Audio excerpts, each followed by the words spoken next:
In this episode, I decided to travel to space. Well, at least by web design. Probably because I just spent too much time staring at the stars last night. Or was I felt nostalgic about Star Wars or the Alien franchise again? It's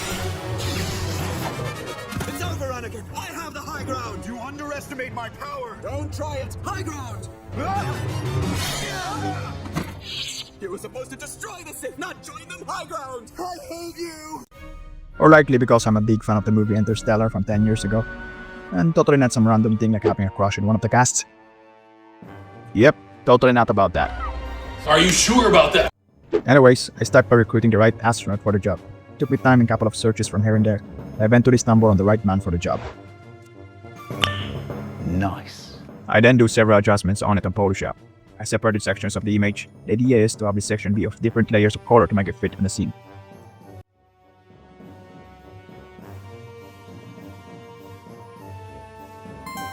After each modification, we then convert them to SVG codes.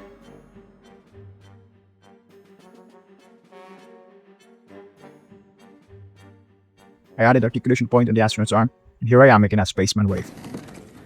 What am I doing with my life? Now what's left is to stack those bad boys the way we want them. Trust me, this is the most tedious part. You sure about that? You sure about that? Now that we have our projects near Armstrong, time to work on finding the scenes extraterrestrial. When talking about big bad aliens, some few may think about the tripods from the War of the Worlds franchise, the dead angels from Quiet Place, the wolf-like creatures on Edge of Tomorrow, and maybe even Paul. Am I harvesting farts? How much can I learn from an ass? What? I mean, that could work too. Or even worse, this freaking thing.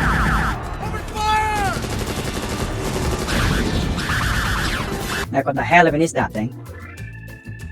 If one of those aliens came to your mind first, then you'd be dead wrong. Because there's one extraterrestrial that stands above the rest.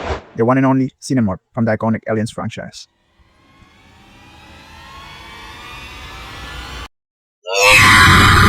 Like, the amount of things this creature is capable of would blow your mind. It is almost unkillable. It has impenetrable skin, has acid blood, sharp teeth and claws. And on top of that, can be so cunning when the plot wants it to be. Okay. It can even turn itself into a hot young lady at some point. Just wait till she shows you her true form. Damn! Anyways, enough of the yapping, let's get back to finding our very own Xenomorph. After digging through Pinterest for a while, I finally landed on the perfect Xenomorph image for the scene. Perfect. Just like before, we need to make it blend into the scene. So after a bit of Photoshop work, I came up with these versions.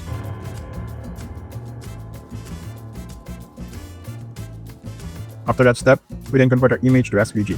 From this site, as I am excited to download the results, there's something sassy about the file.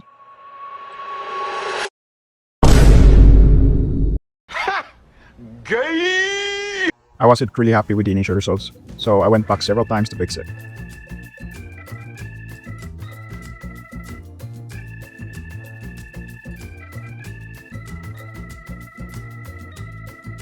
After several failed attempts, I finally achieved the thing.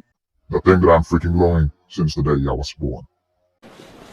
Are you okay? No. I figured having one state of our Xenomorph wouldn't be enough, so I decided to create 3 additional versions of it. There's no idea behind it later. Friend level, trust me, bro. Yeah, no thank you. I then repeated this process to all the elements, objects that we would need in our scene. From tools, debris, and some background elements like stars.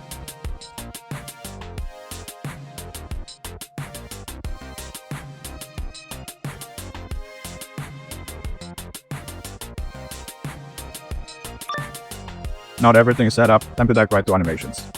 I was using GSAP for the scene's animations. To break it down, I divided it into 4 scenes, like for instance, the first scene would be to move the satellite and make our spaceman appear and peek on the sides. Usually use placeholder for each element so I can focus only on the animations. Later I will replace this with the actual elements that we created. We begin by registering scroll trigger plugin, then create a GSAP timeline and call it scene. Then associate a trigger of scroll element in it. This is a custom element that will track how far down the user scrolls. Once I perfected the animation for the comments placeholder, I couldn't help to see how much it would look like with the actual element, and so I tried it.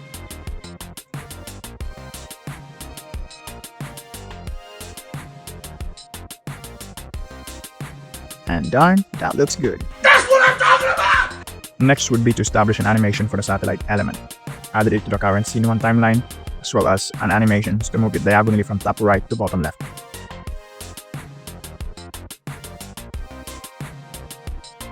Didn't exactly go well the first time, and took me a lot of trial and errors.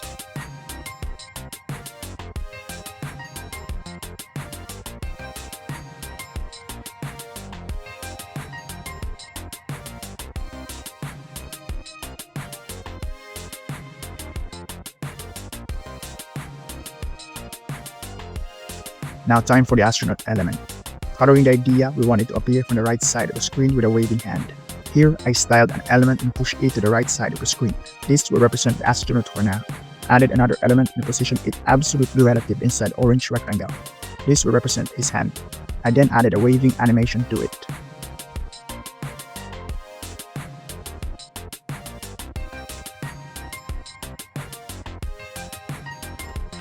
Let's go! After that, we add the astronaut element to our scene 1 timeline, and voila! Scene 1 is done. I repeated these processes across all scenes, tested animations with placeholders initially, before replacing them with the actual assets.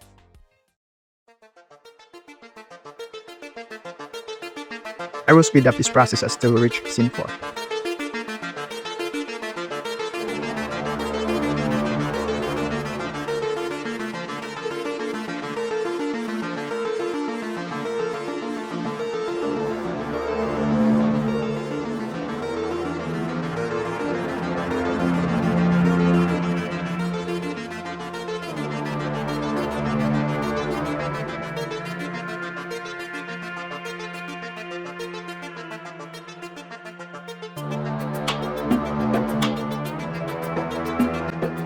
Now time to replace those elements with the actual assets that we have.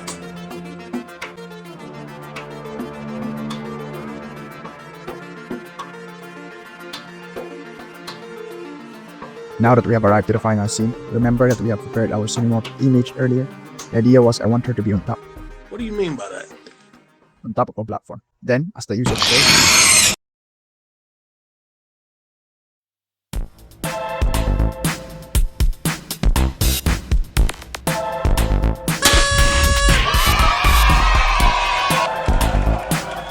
if you're interested to check out this particular design, I added a link to my web design collections below.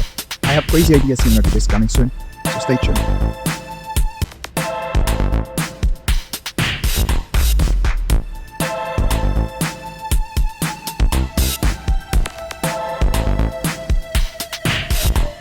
And that will wrap up this episode. If you enjoyed it, hit the thumbs up button, consider subscribing. Stay hard.